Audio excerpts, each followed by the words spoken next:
আসসালামু আলাইকুম রহমতুল্লাহি ওবরাকাতু। আপনি আমলটি একবার করলে 2 বছরের গুনাহ মাফ।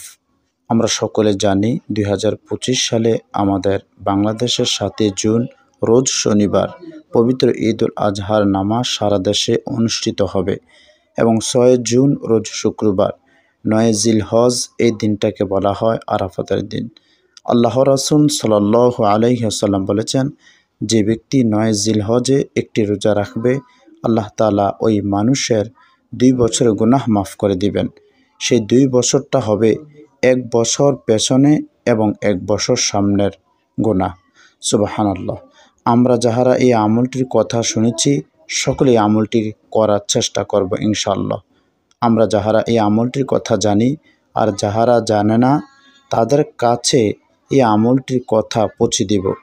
আবার অনেকে আমলটির কথা শুনেছে কিন্তু কবে রোজা রাখতে হবে জানে না, তাদের কাছেও পৌঁছে দিব এই আমলটির কথা ইনশাআল্লাহ। আল্লাহ তাআলা আমাদের সকলকে এই আমলটি করার তৌফিক দান করুন। আমিন।